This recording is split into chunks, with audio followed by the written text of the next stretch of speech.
Okay, guys, welcome to Channel Weird. I'm Clyde Lewis, and we're very, very, very happy and proud to have with us a very special guest. Now, what had happened is Ron Patton, who produces this show, handed me a cell phone or a smartphone book, and it's called "More on the Exegesis: Philip K. Dick's Religious Speculations, a Work in Progress" by Tessa Dick, who is the former wife of Philip K. Dick. Now, if you don't know who Philip K. Dick is, I mean, in fact, I was at a Starbucks today and I mentioned Philip K. Dick, and the guy looked at me like I was, on another planet. And I said, "Well, have you ever seen Blade Runner? Have you ever see Total Recall or Minority Report?" I said, all of those movies, all of those stories were written by the great Philip K. Dick, and one of my favorite authors, uh, science fiction authors, more so because much of what he wrote, and now posthumously he is one of the greatest writers. Most of our science fiction that we see in movies today comes from Philip K. Dick. But Tessa B. Dick has been a great friend of the show Ground Zero, a great friend and listener of my show, and I've been very proud to be.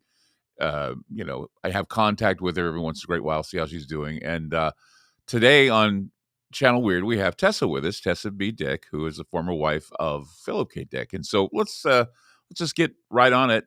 Tessa, you there? I think so. That's good. I'm glad you're there. How you doing? Have you had a great holiday? Did you do well? Oh, did all right. And actually, a couple weeks into January, my family came up here to visit because this little rural community is less freaked out about all the mask nonsense. Mm-hmm. Yeah, it's odd. I mean, as we go through our daily lives, I can't help but think. If Philip were alive today, what do you think he would think? What do you think that he would say about? Uh, I guess you could call it some of the things that are happening today that he actually wrote about a long time ago. Oh, he'd say it's happening. He was right.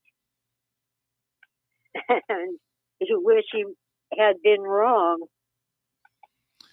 Yeah, I would say that that's true because there are a lot of people who are futurists, or at least have an inclination of the way things are going. They've read some of the old stories. People like Orwell and Huxley, and of course, Philip could be one of those. I mean, you look at Bradbury, what he wrote, and Asimov, what they wrote. But Philip was more into, well, from what I gather, he was very Gnostic in his approach. He now, as I was reading in this work in progress, the Ex and Exegesis, he was an Episcopalian, but yet he was very Gnostic in his beliefs. Am I right? Well, yes, he shared a lot of their views and sometimes claimed to be a Gnostic, but in other ways he was more almost Orthodox Episcopalian, which is like Catholic light. Hmm. No Pope and no Queen. Right. That's the whole thing, is that you have religion without a pope and a queen. And also too, I mean, there are so many I guess metaphors that were developed in the exegesis, especially after the encounter, I don't know what you'd call it, with Valis, which of course was according to him an intelligence that had beamed information to him, and this is where people started wondering if he was losing his mind. What were your thoughts on that? I mean, when the guy says he's getting intelligence from somewhere, whether it be extraterrestrial or what have you, I mean, I'm sure that you start thinking to yourself, this guy's lost his mind, but yet he was the most profound writers of science fiction and, of course, speculative fiction that eventually has transpired. Well, I think people were kind of hoodwinked. They began to believe that the plots he was spinning out for his novels were what really happened. And Phil, being a bit of a prankster went ahead and let them believe that. Right. He was having fun with it. And he used to question whether he was nuts. He'd question his sanity himself. But other than emotional outbursts from time to time, he was a very level-headed person. Had no use for things like Ouija boards and New Agey stuff. He wasn't into that. And yet here was this stuff happening to him, and not only in this pink beam experience, but really throughout his life from early childhood. There was a time, for example, when he got lost at a day camp, and a man took him by the hand and led him back to his group. And when little 7-year-old Phil looked up to say thank you, the man was gone. So this had been going on prior to the Vallis experience, that he'd been having paranormal experiences long before he started putting things to paper. Right. And his favorite aunt, Marion, Dorothy's sister, was a trance medium. And in his early adulthood, Phil was friends with Bishop Pike, who was going to seances to try to contact the spirit of his dead son. And Phil attended at least 2 of those seances. And for the most part, although he was not impressed with the medium, he did think that one of them contacted something, that it was not human. Just some really evil kind of entity that had no body of its own and spoke through the medium. I'm glad I wasn't there. Well, I mean, you say you're glad you wasn't there. Why? Do you have a problem with this? Do you have a sort of anxiety about contact, if there is contact on the other side? Ever since the Ouija board that wouldn't burn, I used it once at the urging of a neighbor, and weird things happened afterward. And when we moved out of that house, I tried to burn this wooden Ouija board in the fireplace, and it wouldn't burn. After 3 fires trying to get that thing to burn, I had it blackened and singed, but still not burned up. And it was made of wood, so what's up with that?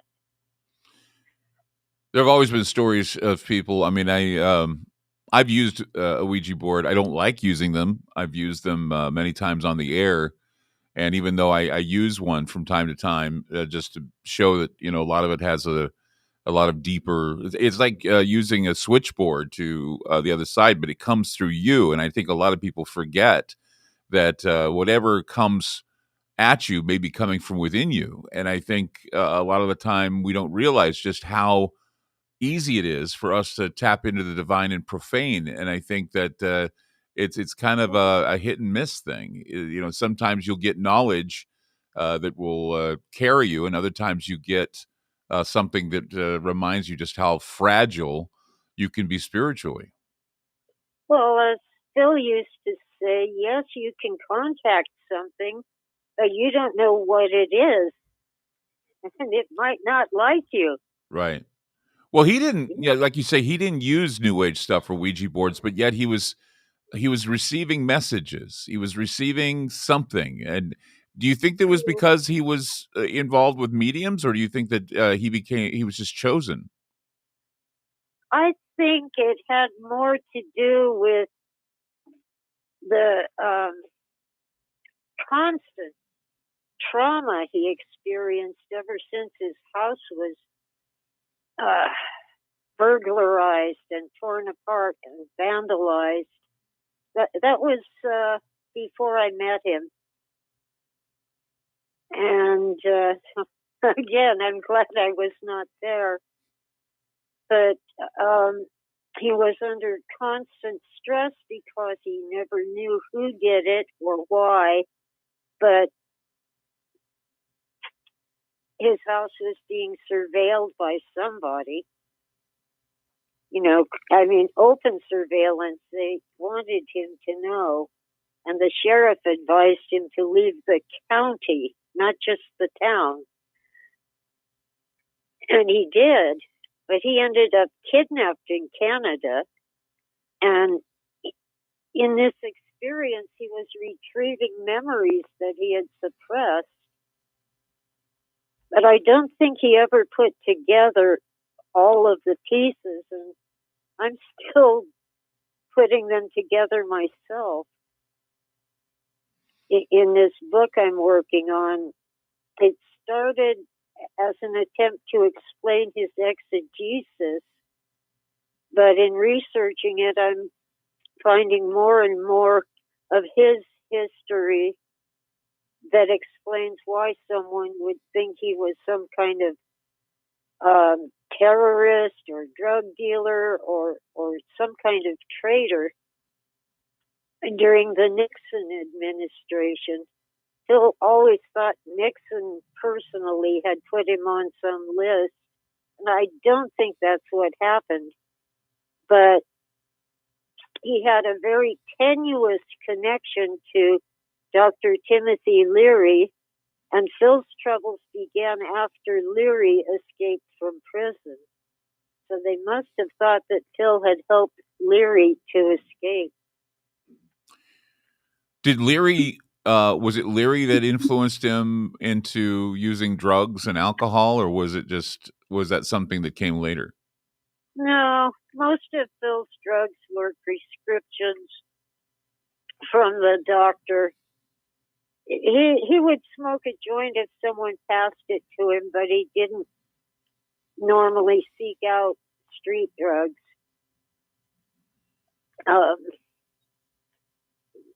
He really wouldn't even take an aspirin when I first met him. He had an aversion to pills of any kind, and he never injected anything. But if someone handed him marijuana, he would smoke it.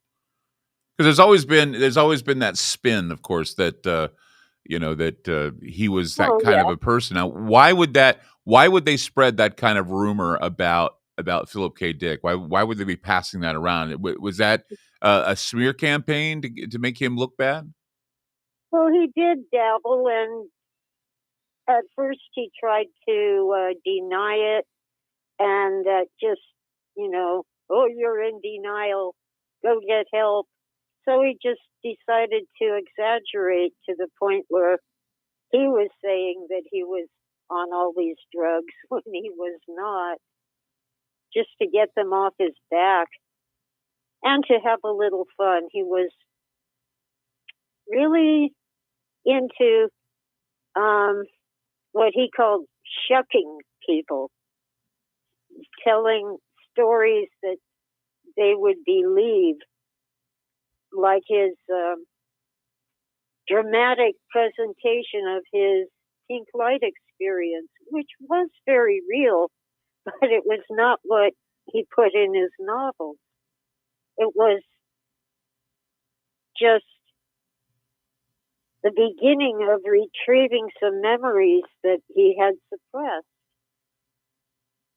And he did diagnose our baby's hernia, but it wasn't that dramatic. No rushing to the emergency room.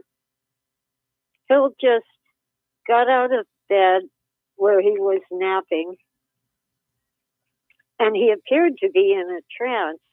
He came out to the living room and told me to call the doctor and tell him that our son had a hernia. And Phil went back to bed. So I called the doctor and made an appointment. And at the time, our son was... Whoa. Are we coming up on a break? Yeah, we're coming up on a break. Stand by. Tessa B. Dick with us, the former wife of science fiction writer Philip K. Dick. We'll be back with more right here on Channel Weird. Don't go away.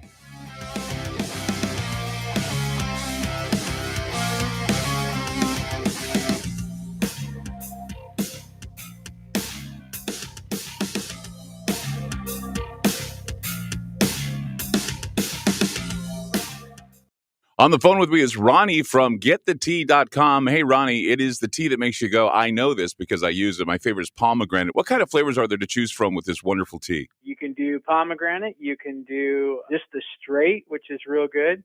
And also we have a mint, a peppermint. People really love that one too. And we have a couple new flavors on the way, which I will not discuss yet, but they're coming. You know, a lot of people don't know that peppermint is a very, very good supplement to keep the stomach happy. It relaxes the intestines, and once again, it makes you feel better because it allows them to move around and get that stuff out of you, that bad stuff out of you. Absolutely. This is a digest mover. So people have a hard time digesting stuff, or you get something stuck, or maybe you're a real heavy meat eater. The tea is wonderful. That's why it's taglined, the tea that makes you go. If I want my life to change and get the tea, where do I go to get it? Getthetea.com. That's getthetea, TEA.com. Fantastic.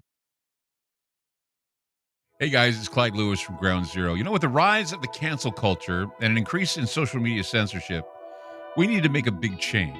So we decided to create a very unique digital platform. It's called Aftermath.media. It's an exclusive online multimedia library featuring an interactive social media section with a chat room, videos, audio clips, archived Ground Zero podcasts, documents, books, and magazines. Our news aggregator provides current news relating to many of the topics we cover. We're expanding our research and study groups as well, which presently includes Tracy Twyman, William Cooper, Mae Brussel, and Jim Keith. Also, check out popular podcast Conspirafact with Wes and Bill. Updated apps will be available soon. The monthly subscription for Aftermath is only $10 a month, and if you sign up now for the yearly subscription, it's only $79. If you want to hear the shows you love and support Great Talk Radio, go to Aftermath.media. Again, that's Aftermath.media. It's all over the news, food shortages and scarcity in the supply chain. And the reality is nobody truly knows what might happen in the near future. Hi, I'm Clyde Lewis, and I want to let you know that it's a good idea to plan ahead so you aren't caught off guard. Nothing's more important than having enough food to eat, and we're here to help. We highly recommend My Patriot Supply, America's leading emergency preparedness company. They provide long-term emergency food that lasts up to 25 years in storage. When grocery stores run empty or disasters strike, their foods will be there when you need them most. Act now and secure at least a 4-week emergency food kit full of tasty meals that provide 2,000 calories a day. They have dozens of emergency food storage kits to choose from, along with a variety of other survival products. If the government tells you not to go out, you can have the peace of mind that comes from being prepared. After you order from My Patriot Supply, your food will arrive discreetly at your doorstep. Prepare today, because time is short. Go to preparewithgroundzero.com. That's preparewithgroundzero.com. AncientLifeOil.com. That's AncientLifeOil.com. Are you stressed? I mean, who isn't? Anxiety creeping in? No, not that. Is sleep hard to attain because your brain just won't slow down? We're living in crazy times, and the fear knob has been turned up. Okay, there's an answer. Take a big breath, exhale, and go log on to AncientLifeOil.com. CBD, broad and full spectrum, organic and non-GMO CBD for you to enjoy. Change your tune from fear to calm, from brain overload to clear thinking. 0.003 THC on full spectrum and 0% THC on broad spectrum. Competitive pricing with the best quality. Also know everything is going to get better. No worries, be happy. CBD can help calm so your nerves don't think they're a 6-string electric guitar. Enjoy life, smile, and log on to AncientLifeOil.com for great CBD. That's AncientLifeOil.com. You'll be glad you did.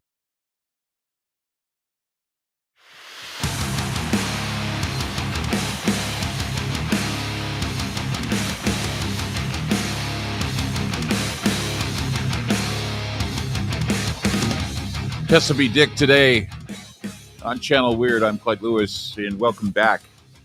Having an in-depth interview with Tessa today, and talking about Philip, and talking about some of the things that were rumored about Philip K. Dick, and other things that trying to dispel the rumors and myths about the man.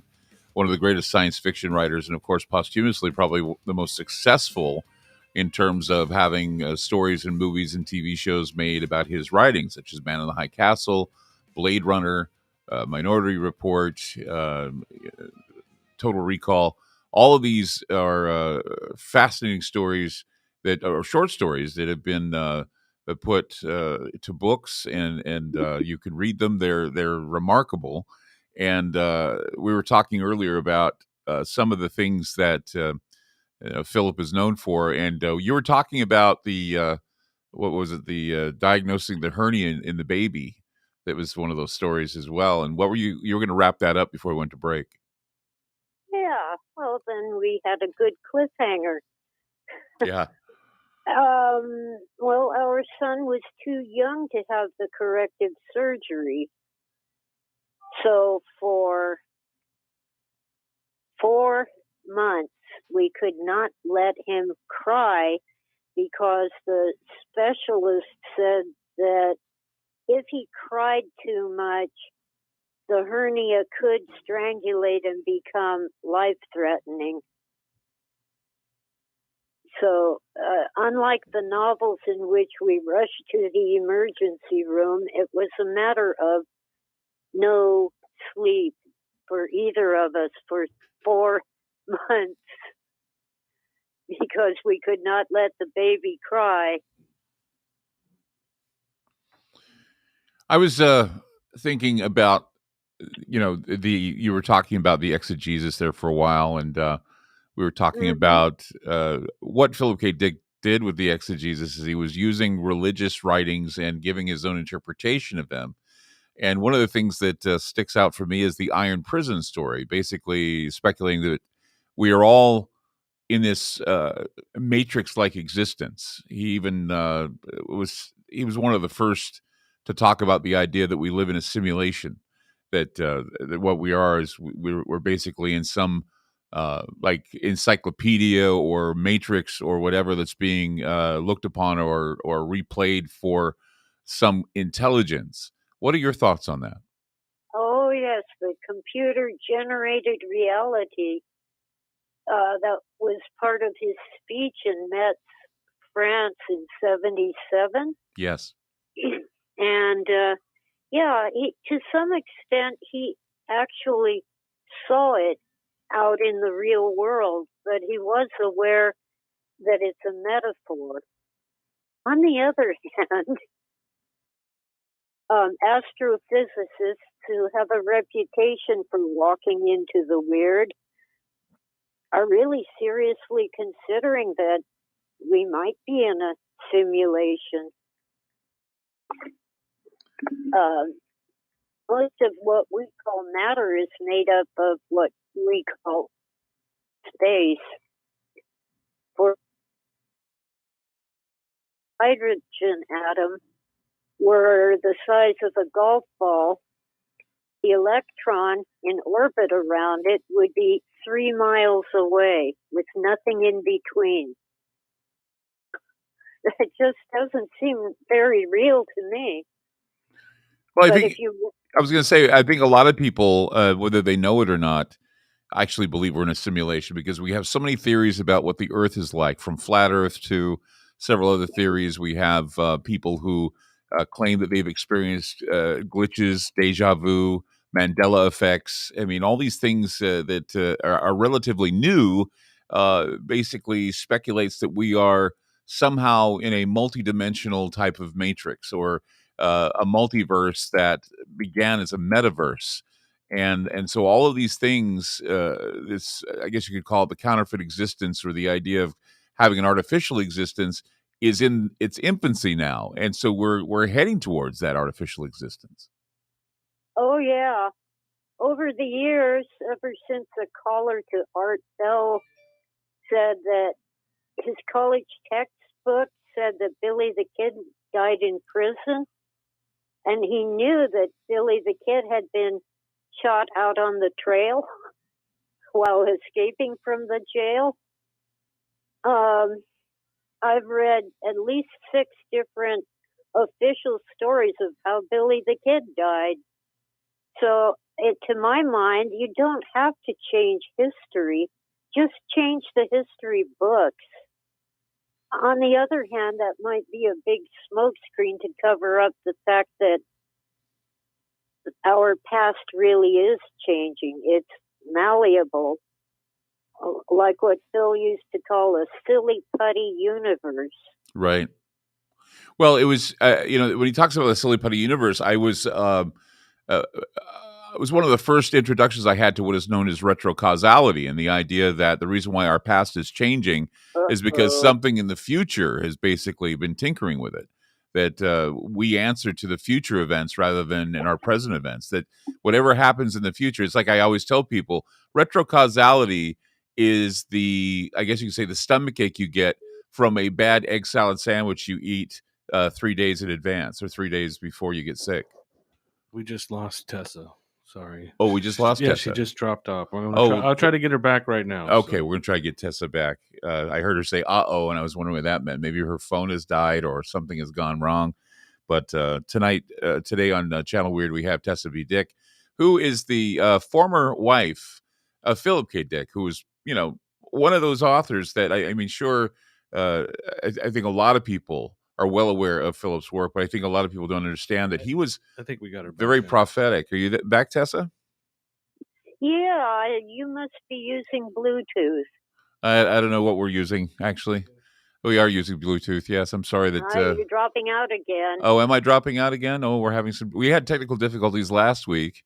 I'm hoping we can rectify those because this is a very interesting interview and getting into some of the things now, talking about the simulation, talking about what I call retrocausality, the idea that future events are actually changing the past.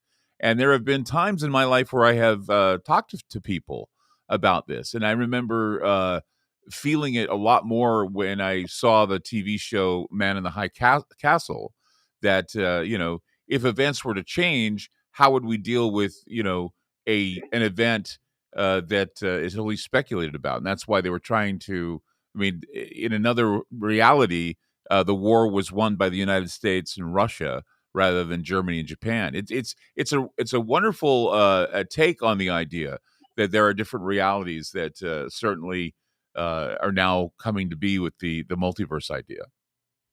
Well, remember the movie Red Dawn? The first version was Russians invading the U.S., and the remake was China invading the U.S. Right. I think a lot of this is just like Wag the Dog. What do you think about the Russian-Ukrainian situation? Do you think that's a Wag the Dog situation? I think Putin is playing chess and Biden forgot how to play checkers.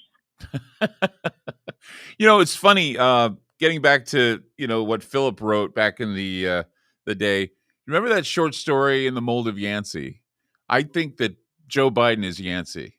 He just certainly strikes me as the guy who, puts on his shoes and his sweater and he acts all nice and kind. And sometimes he sounds like a weird old man asking people to get off his lawn. What are your thoughts on that?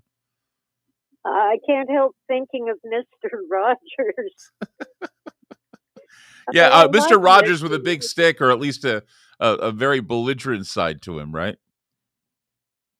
Yeah, and of course, Mr. Rogers was an all-around nice guy, but the sweater and all. Yeah, Phil caught on fairly early that ever since they killed Kennedy, our presidents have been figureheads. Yeah. Didn't he pattern, though, Yancey after Eisenhower? I got the feeling that that's who he was trying to pattern after, but we've had a lot of Yanceys in our presidency, like Ronald Reagan was kind of the Yancey type, and Jimmy Carter was a Yancey type. And I think Biden fits the mold a lot more because, like it was said, Yancey was being fed what to say, and that there were people running the show behind the scenes, and he was just the figurehead. Yeah, but Yancey could read the teleprompter. Yes, he could. That's true. Well, we've seen that before, though, that, we've speculated about this. And I remember there was a question that was given by a commentator to Kamala Harris. Somebody said, "Who's really running the presidency?" And she got all weirded out and pissed off about it. And I'm thinking, well, that's what a lot of Americans are wondering: who's really running the show? And that's why I always, go back to when Philip K. Dick wrote that story. It's like, yeah, who's really running the show, and what program are they going to put into him next? They'll have him say the things that the people want to hear, and then go off and be, I guess you could say, I don't know how it was afterwards. I mean, he was just a program. I think that whoever really is running it has to be somebody that we've never heard of. If you've heard of the person like George Soros or Nancy Pelosi or Hillary, they're also figureheads. Yeah. They might think they have power, but they don't. So, you, like me, believe that there's some outside influence that's, I'd say global outside influence that's running the show right now. Would you say that it would be the cabal that would be, I don't know, the World Economic Forum or the International Monetary Fund, groups like that, or Bilderbergs? Do you think that there are these, sinister people who meet in Switzerland and basically direct everything we do? I think they convince themselves that they're doing the right thing, that they're good, but they have this problem of thinking that there's too many people.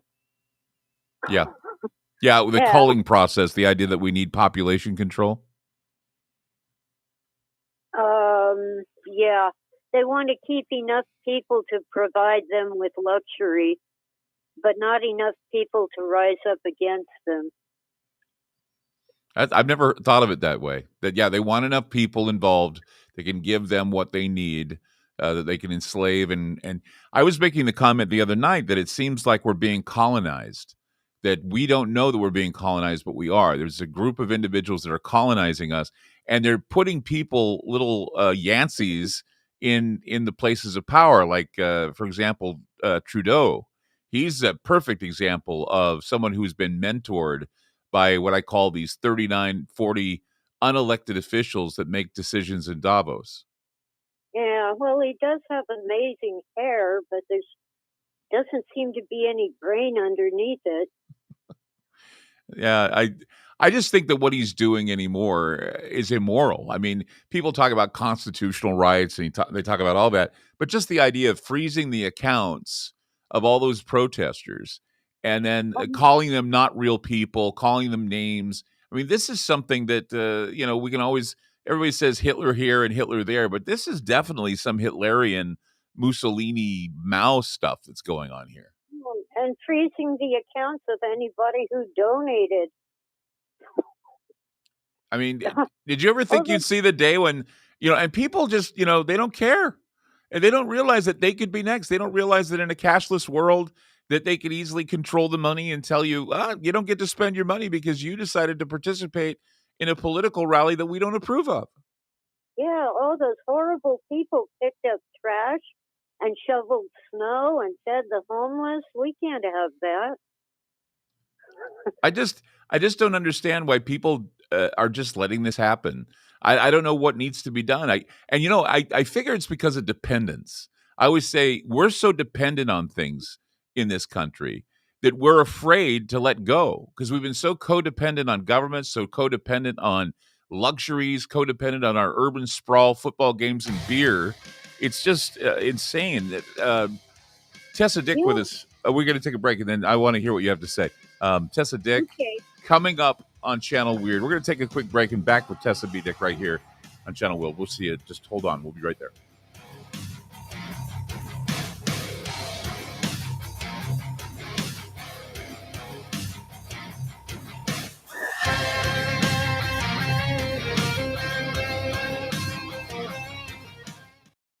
Hey guys, it's Clyde Lewis from Ground Zero. With the rise of the cancel culture and an increase in social media censorship, we needed to make a big change. So we decided to create a very unique digital platform. It's called Aftermath.media. It's an exclusive online multimedia library featuring an interactive social media section with a chat room, videos, audio clips, archived Ground Zero podcasts, documents, books, and magazines. Our news aggregator provides current news relating to many of the topics we cover. We're expanding our research and study groups as well, which presently includes Tracy Twyman, William Cooper, Mae Brussel, and Jim Keith.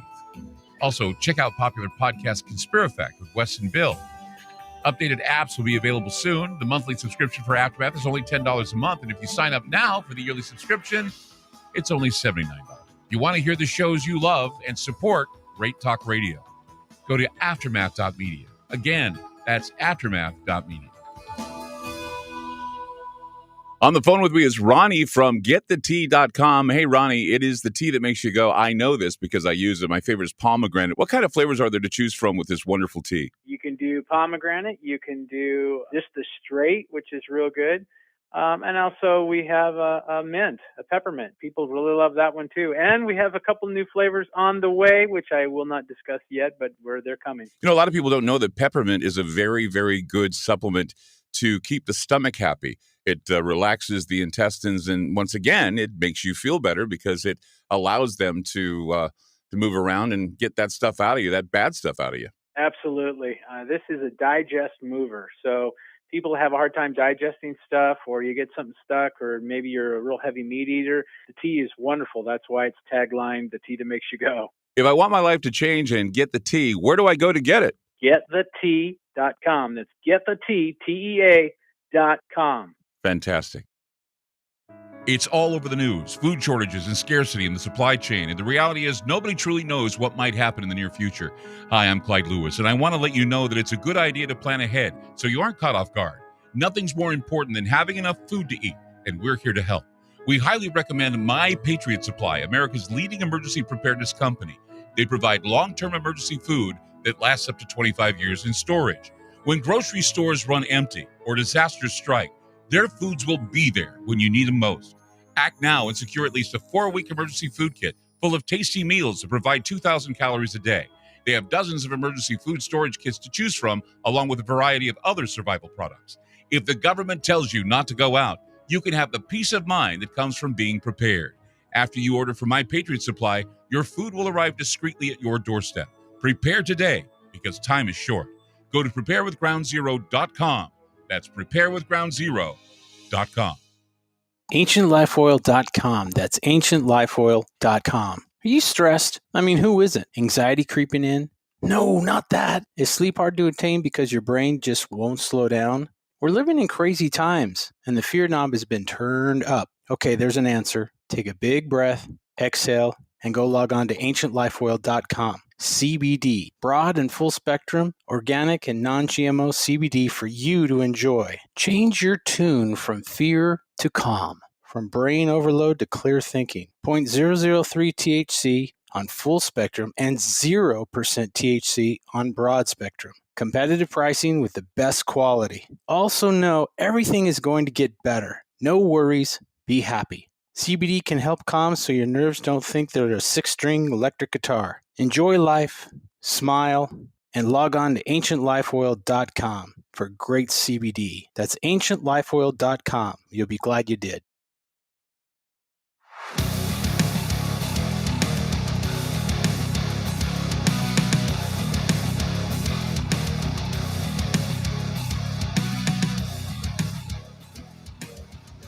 Tessa B. Dick today on Channel Weird, talking about everything Philip K. Dick and beyond. We were just talking about situation with our leadership, and I kind of springboarded it from the Mold of Yancey. It was a story that one of my favorite stories was written by Philip K. Dick that I read. I think it can be found in the Minority Report short story book, and so we were talking about the situation with the truckers. Talking about Justin Trudeau. We're talking about the possibility that we have a global leadership or a global synarch that is in the background running the show, just like in the book or in the short story, The Mold of Yancey. And I just, that was one of the things that for the longest time I was always told when I was a kid that the leaders, I think it was Benjamin Disraeli that said that the leaders that you see are not the leaders that are necessarily running the show, that there are darker forces that seem to be at the controls of this planet, and that we're constantly fighting. But I think that, I don't know how you feel about this, but I think that a lot of people have given up the fight. I think that I think that once they unleashed COVID-19, we immediately turned into people who decided we didn't want to. We were so frightened of dying that we were deciding that we didn't want to live anymore. Oh, it's kind of like that movie Network. Just give us our TVs and our radial tires and leave us alone. Right. Look what happens when the power grid goes full panic. Mm-hmm. And up here on the mountain, around New Year's, the internet was down for 3 days. And for some people, it was a whole week. People were in withdrawals. So imagine you've got a government that says you can't go in a restaurant, you can't have a job, you have to have, they've already had 2 shots. No, that's not good enough. You have to have a 3rd shot and wear a mask. Mm-hmm.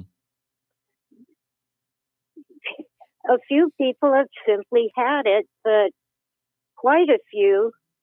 I think it appears to be half and half in Canada. About half the people have had it, but the other half are like, oh, well, it's for our own good. Oh, yeah. They always say that. They say it's for the greater good. You know, I was listening to the radio yesterday, and they were talking about reports in California that they've lifted mask mandates, they've lifted all the restrictions, and yet there are still people that are saying that you cannot enter their restaurant or their hair salon or whatever unless you wear a mask or you can prove that you've been vaccinated. And I say to myself, what is going on with people? If you've got the go-ahead that we got the all clear, why are people still frightened, and why do they continue to do this? Why don't they see it as, finally, we can get through this and we're fine? They still are scared. They're still afraid. Well, I'm fortunate to live in a rural mountain community where people are not quite as frightened. I think a lot of our problem comes from big cities.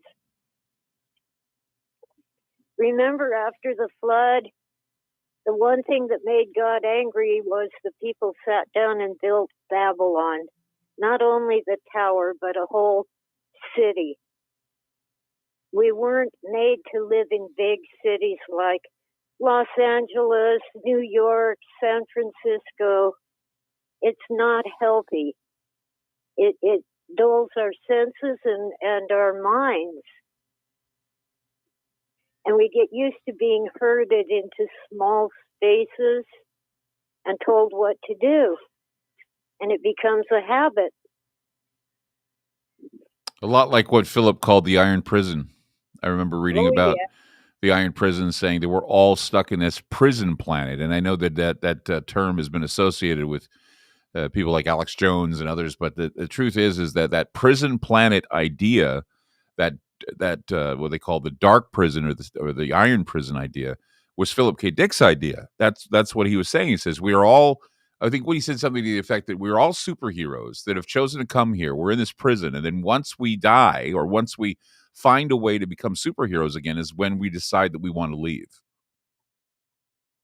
Wow. Yeah.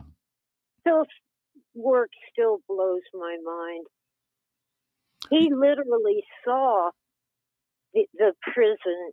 We were walking down the alley with apartment complexes on both sides, and some of the windows did have bars to keep out burglars, but Phil saw it more as a way to keep people in these little boxes. It's like that song, "Little Boxes on the Hillside." It's true. We all. Something about, you were talking about the electric grid. You were talking about dependence.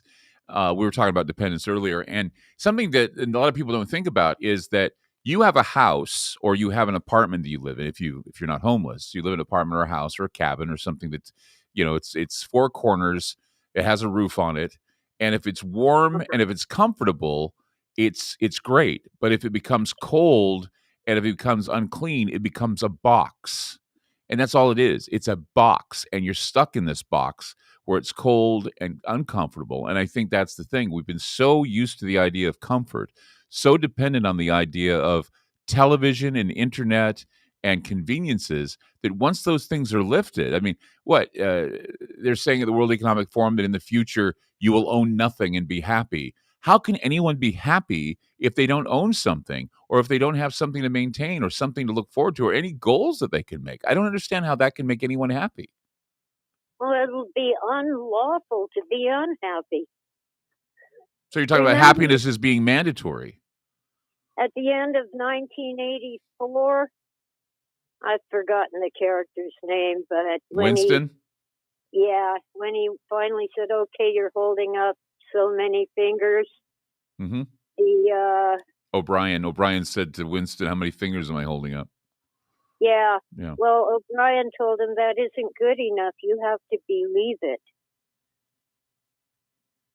It's so true. How many times have we been told by the media that 2 + 2 = 5? Oh, well, see, that's the right answer because you tried. The new math, right? Uh-huh.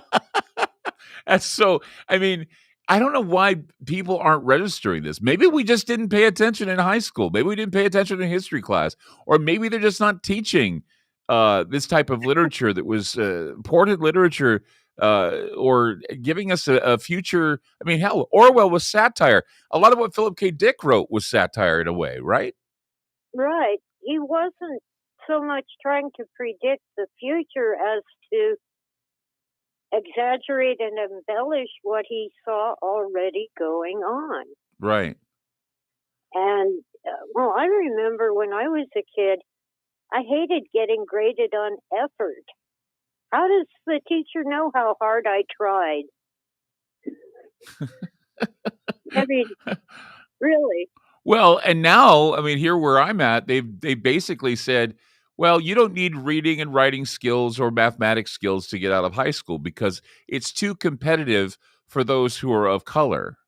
And I'm thinking, how racist is this? What kind of racism are we allowing here? Yeah, they think because your skin is dark or you speak Spanish, you're stupid. I know, and they don't, and people don't see that. Don't they think, oh, they're giving those people an opportunity? Do you realize that just saying that alone, that those people are getting an opportunity makes you a racist? It's like they're just as equal as everybody else. Why the hell do you feel like that? Well, they don't. It's not. No. It's silly. Technically, I'm passing for white. Technically. My grandpa was passing, and his father couldn't pass. You identify as, white, I guess. I identify as a transgender athlete winning the Olympics.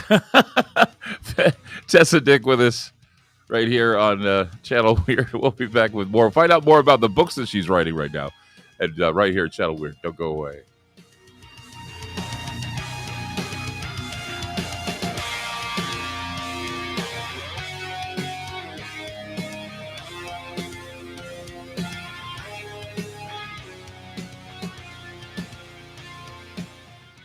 AncientLifeOil.com. That's AncientLifeOil.com. Are you stressed? I mean, who isn't? Anxiety creeping in? No, not that. Is sleep hard to attain because your brain just won't slow down?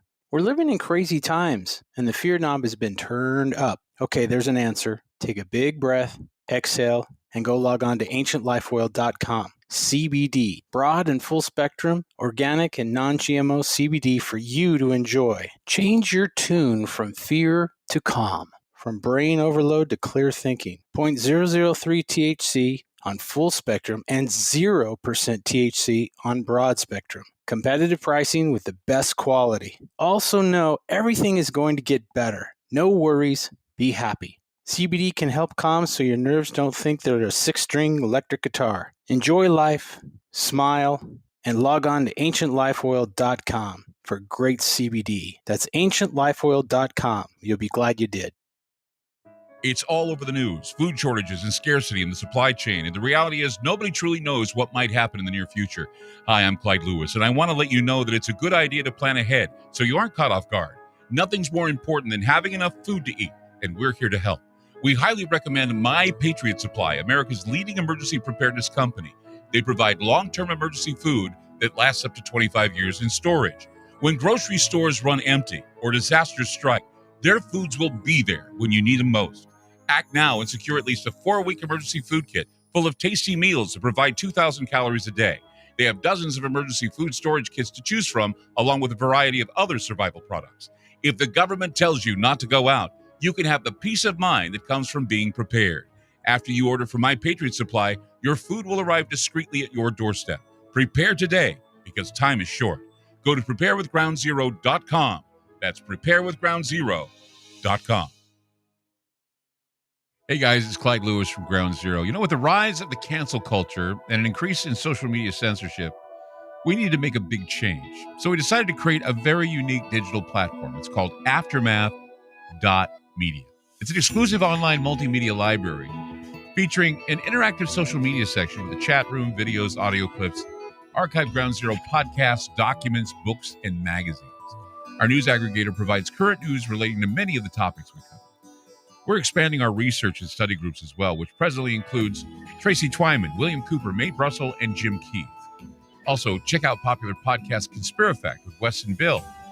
Updated apps will be available soon. The monthly subscription for Aftermath is only $10 a month, and if you sign up now for the yearly subscription, it's only $79. You want to hear the shows you love and support Great Talk Radio. Go to Aftermath.media. Again, that's Aftermath.media. On the phone with me is Ronnie from GetTheTea.com. Hey, Ronnie, it is the tea that makes you go, I know this because I use it. My favorite is pomegranate. What kind of flavors are there to choose from with this wonderful tea? You can do pomegranate. You can do just the straight, which is real good.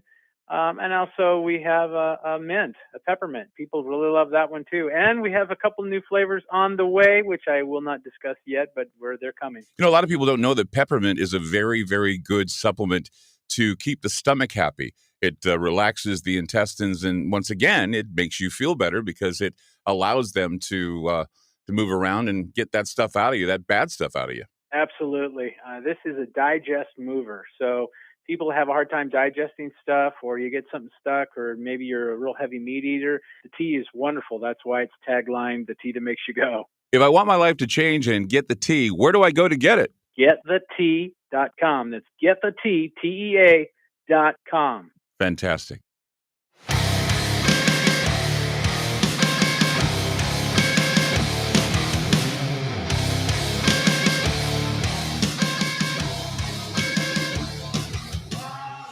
Tessa Dick with us on Channel Weird. Such a great conversation with such a great human being, and we're glad to have her here with us. So we're in this last segment of Channel Weird, and I was just curious. We've had a great conversation. I know you're working on some books. You're working on a few things. Tell us about what you're doing right now. Well, I've been digging into the exegesis for a couple of years. It was really never finished. Phil was taking notes and doing research to the extent that he could, trying to understand his experience of 1974 with some kind of visions.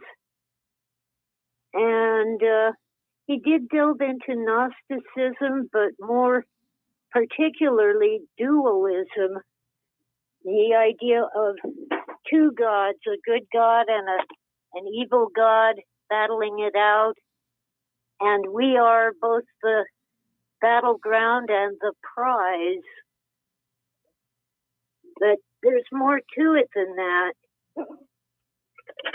He came to understand that he had been targeted not so much by, maybe right-wing extremists or even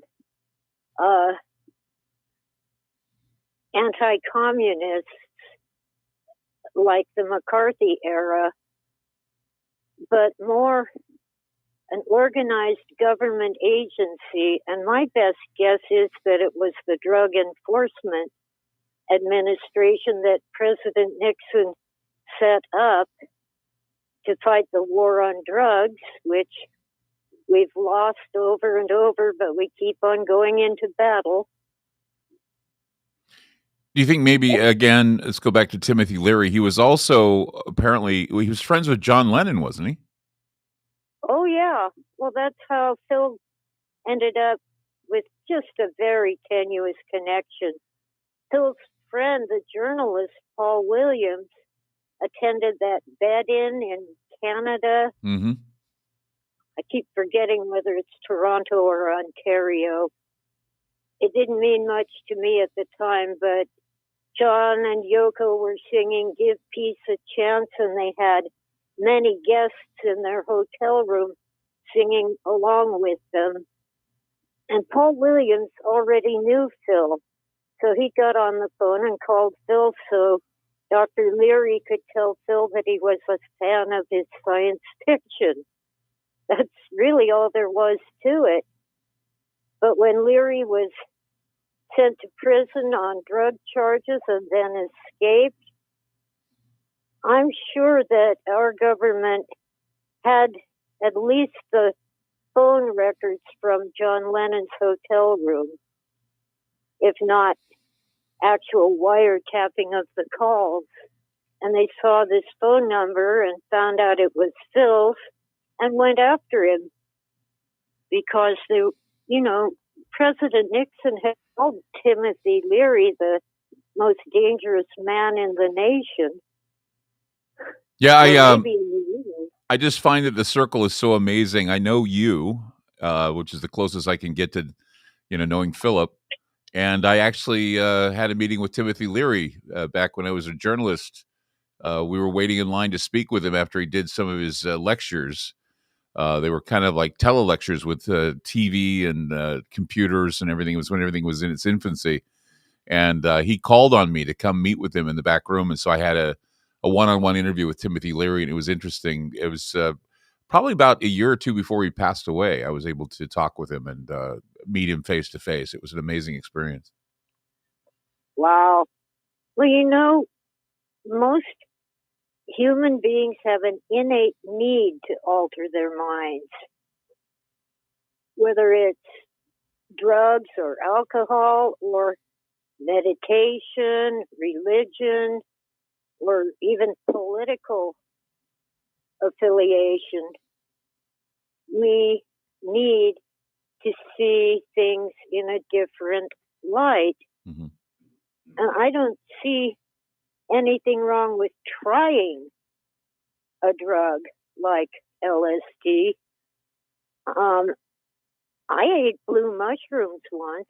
Mm-hmm. I didn't know they were illegal, and the statute of limitation has passed, but it was an amazing experience. Just don't ever look in the mirror when you've eaten psilocybin mushrooms. You'll be sorry. Well, it's interesting you should talk about people want to alter their minds through religion or drugs or something. It's called ascendancy, and the idea that you want to ascend to a different realm, and you do that. It's whatever gets you high, whether it be exercise or something. And I think the technocracy wants to eliminate that. I think that they just want to eliminate whatever it means to be human. They want to turn us into platforms that can be played with. What do you think? I think it smacks of freedom, and that's what they hate the most. Or liberty. Maybe liberty is a better word. I mean, God gave us freedom. It's ours, can't be taken away, but our liberty can be restricted. Yeah.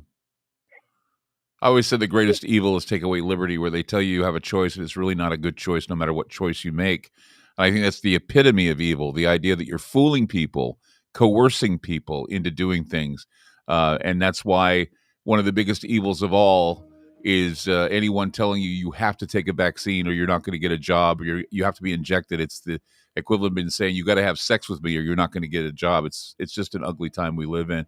Tessa, thank you so much for taking the time to be with us today on Channel Weird. It was great talking to you again. Oh, it was wonderful talking with you. And you take care of yourself. We'll be looking forward to your new books and your new writings about the exegesis. I'm fascinated with it. I'd like to see more. Thank you again. That's Channel Weird.